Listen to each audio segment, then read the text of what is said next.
There you go. It said recording. Hi, everyone. Thank you so much for joining us for the last webinar in the Connect with SCRES series.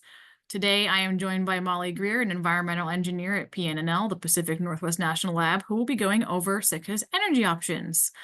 Take it away, Molly. Thanks so much, Bree. So before we get started, I wanted to introduce myself a little bit. As Bree said, I'm an environmental engineer. I did a PhD at University of Washington, and there I studied the risk of collision of marine mammals from tidal turbines. So tidal turbines are like wind turbines, but underwater. And so people have been worried that maybe if marine mammals collided with them, they would get hurt, and that might be a reason not to investigate that technology. So my research kind of helped figure out the state of the art there and how we monitor for that. After that, I started working with coastal communities, thinking about installing marine energy. Would this technology be good for communities? Does it make power at the right time of year? And from there, now I work with coastal communities on all sorts of energy technologies. And that can include solar or wind or hydropower. Just a little bit more about me. My favorite hobbies are cold water swimming, which you can see me there at the ocean. And also I love knitting. Pictured is a little octopus that I knit for a friend's 2-year-old. So today I want to tell you a little bit about Sitka's energy options. And the outline of this presentation is going to say, what does Sitka's current energy generation look like? What options does Sitka have to increase generation? And what are the strengths and weaknesses of each of those types? And after listening to this webinar, you might know a little bit more or be able to list the major sources for renewable energy in Sitka. You might be able to analyze the pros and cons of each source, and then ultimately be able to contribute to the SCRES and help Sitka prioritize generation for future energy. So currently, Sitka relies entirely on hydropower. That's powered by the Green Lake Dam and the Blue Lake Dam. Sitka can also use a little bit of backup diesel to supplement that hydropower as needed, or if a dam needs to be maintained, or things like that. As a fun fact, hydropower is actually one of the oldest sources of power harnessed by people. Initially, it was used just the motion of the water to do things like mill wheat or other mechanical tasks. And in the United States, hydropower has been making electricity reliably for almost a century. So the community generation, though, depends a little bit on the annual rainfall. There can be a higher water year or a lower water year, which can create some uncertainty in understanding how much energy generation we have left. And then as the community grows and electrifies, the annual electric load may grow in the next 5 to 10 years, even up to like 20%. So as we're thinking about that potential uncertainty in the water or that potential growth, we have some goals for Sitka's future energy system. The first goal of the SCRES is to really focus on reducing greenhouse gas emissions. So you can find later on the website a complete baseline for the greenhouse gas emissions in Sitka, the whole community wide. And currently, the electricity system doesn't really generate any greenhouse gas emissions, but there's a lot of other things that we might want to electrify, like our cars, or boats, the fuel for homes, that currently causes greenhouse gas emissions, that if we electrified them, we want to make sure that we were still reducing the greenhouse gas emissions by making greenhouse gas emission-free renewable energy sources. So because of that, we need to identify, develop, implement new renewable energy systems that don't have those greenhouse gas emissions. Another goal that the electric department has is really to optimize the water usage. So the current hydropower dams each have a water level, and there might be times that it's more advantageous to operate one dam or the other because we know that there's more snowpack in one valley or the other. And if we can really optimize that water usage and operate the dams at the right times, we might be able to get more generation out of the infrastructure that Sitka already has. But if the fact is that we do still need more power to electrify everything that we want to electrify, we want to have a project-by-project power generation expansion plan. And that means that individual projects could show about how much more generation we could get. They could show what timeline we need to develop different projects. And Sitka can have a real menu of options for what generation they might want to expand. While doing all of those other 4 things above, we also want to stabilize the electric rates. We know that electricity can be a major cost for households, and we want people to be able to afford to heat their homes and make sure that those costs are predictable moving forward. We've also heard that Sitka wants to be a self-reliant community and not rely as much on barging in diesel. Barging in diesel can be limited if there's a storm and the community can be cut off from those resources. But also self-reliance can mean that if there's a landslide, we want to make sure that the grid is resilient to natural disasters that might impact power lines or other things like that. We want to be able to respond quickly to those sort of resilience missions. And all this together allows us to develop sustainable community investments that transition away from fossil fuels and towards decarbonization. So, but first things first, is Sitka really running out of power? I think we really want to say that Sitka is not running out of power anytime soon. But as we kind of alluded to, climate change makes the annual rainfall a little harder to predict, and Sitka does have high goals for electrifying everything.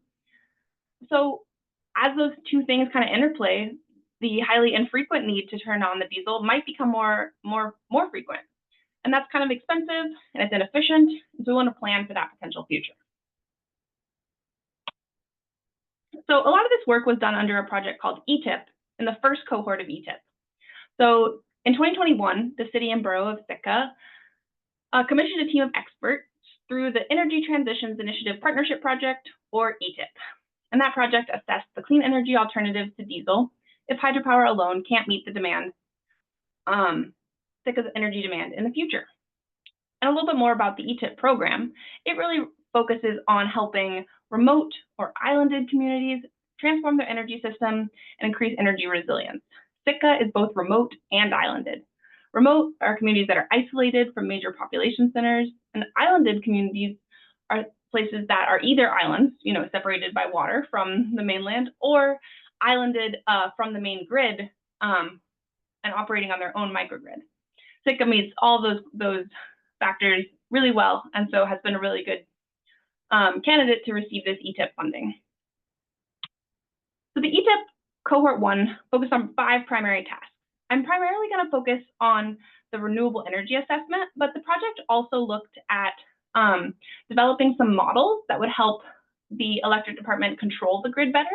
That means things like deciding when to turn on one dam or the other. That means things like deciding when to use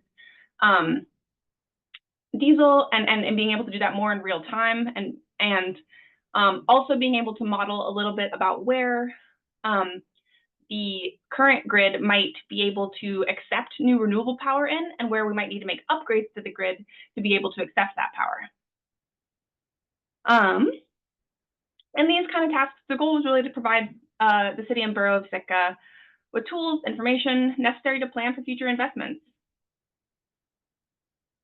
So I want to talk a little bit about how we looked at these renewable energy options. There's a lot of different ways to kind of systematically look at renewable energy options. You might want to do a big heat map that kind of shows all the places that you could potentially install things. You might want to look at where the grid most needs the power. But directed by the electric department, we ended up considering sites of interest mostly by looking at existing city ownership for different land, looking at things that were near existing transmission, and a little bit of local knowledge of the resource that was there. So we didn't necessarily look at like every single site that you might be able to look at, but we looked at some like example sites, and that gives us a good estimate of what might be possible. And so for solar, we only considered municipal sites. That means like on top of municipal buildings. It wasn't a community-wide assessment that showed how much solar would be able to be generated across buildings that were not municipally owned. There was also a lot of resources that we didn't consider, maybe new hydropower development, maybe floating solar. And that doesn't really mean that there's a lack of interest or a lack of suitability. We just had a certain amount of time that we had to devote to this, and we chose to focus more on those site-specific assessments. So in each of those site-specific assessments, we made assumptions about the natural resources available. That's like the amount of wave or wind energy available, and some of that came from existing models, and some of that came from actual long-term data sets where like there was a buoy in the ocean measuring the waves. Those models help us get really cool data where you can actually see an hourly estimation of the different wind speeds or wave heights, and that helps us match the generation up with how much power Sitka actually consumes, like on an hourly basis. In Sitka, there's more energy consumption in the winter months, and there's also more energy consumption during the day. So there's various cycles that need to be matched with the kinds of generation we might be considering.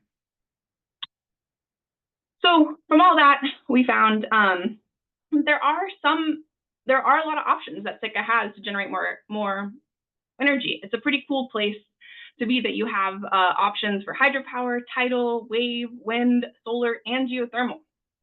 So we know that hydropower currently provides all of Sitka's power. There is additional power on other lakes such as Sitka, but those are a lot more expensive compared with other renewables, and they're going to likely be a lot more power than we need in the immediate term. We also have definitely recommended investigating those ways to optimize the current generation and the current operation of Blue Lake and Green Lake. In terms of making power from the ocean, Sitka has some opportunities in tidal and wave energy. These are potentially good options, but that technology really isn't developed or ready for implementation yet. Sitka would be on the front lines of developing that kind of technology. That might mean that there are government grants, but ultimately would be weighing kind of whether or not you want to be working on something that's brand new and innovative or not. We looked a lot and found that Sitka had a lot of different options for wind. It's probably the most promising renewable energy option after hydropower. The wind supply is intermittent, but it does blow faster in the winter, which matches up with some of the demand that Sitka has. And there are a couple different places that Sitka could investigate putting wind, and there's even more spots that we didn't necessarily consider in this report. For geothermal, we looked at the possibility of investigating or of producing power from geothermal out near Goddard Hot Springs. The underground temperatures are high enough to potentially be worth exploring further, so that's an option.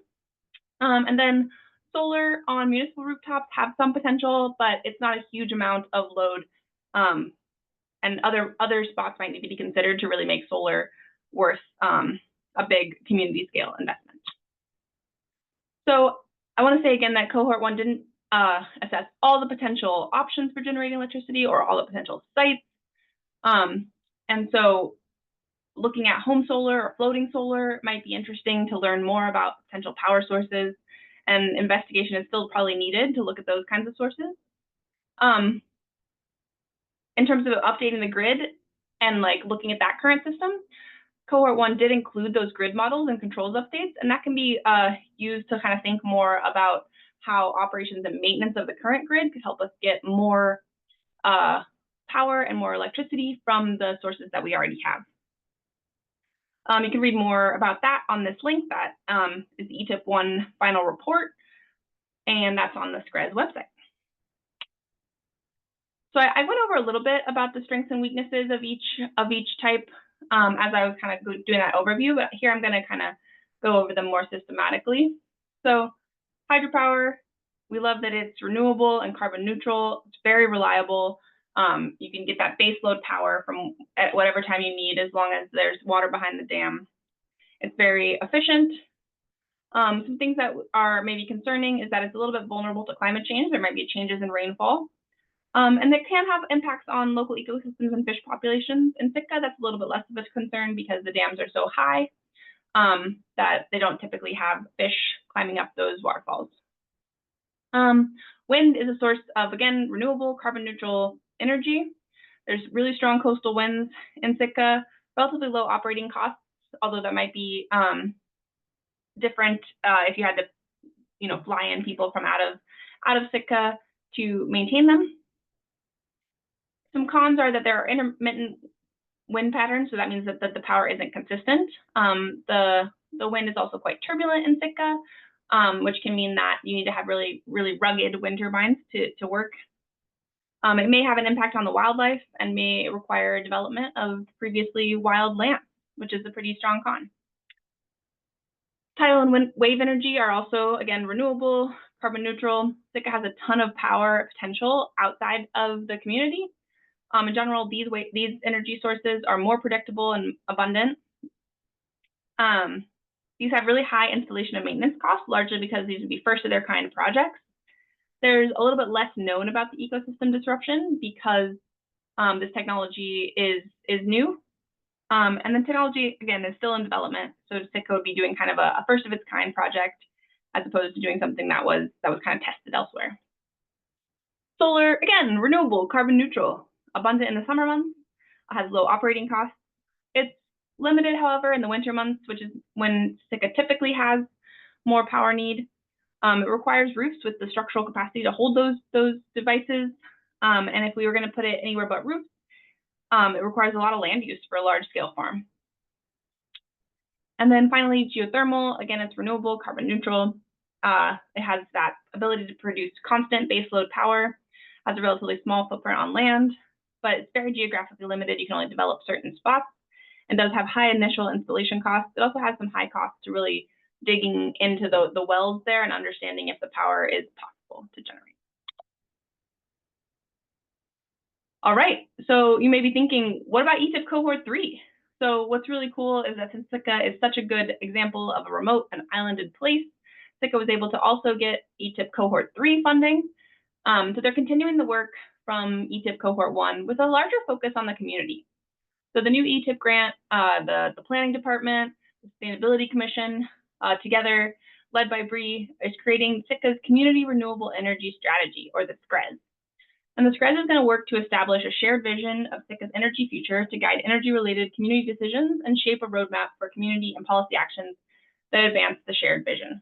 And so this is really cool because while we know Sitka has a lot of energy generation options, we don't necessarily know which things the community wants to develop or how fast they want to develop to be able to electrify all the things that they want to electrify.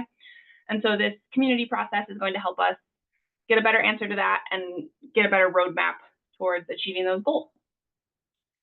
And with that, I welcome you to keep learning more about this process and the work that we've done on this City of Sitka website. Bree keeps it really updated with different reports that we produce. And I'd love to take any questions.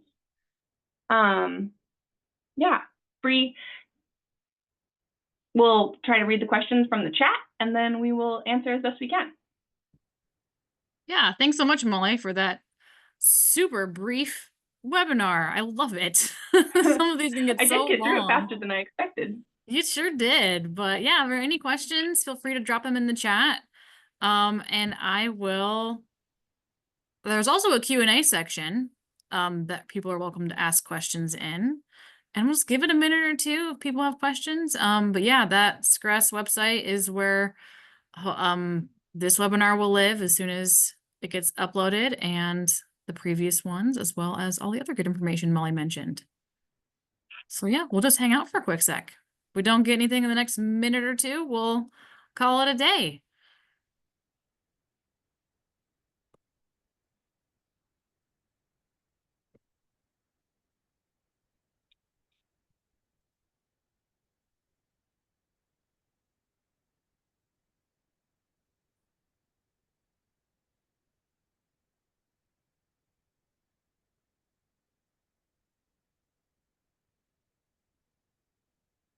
Well, I think I'm going to take that as your webinar was pretty clear.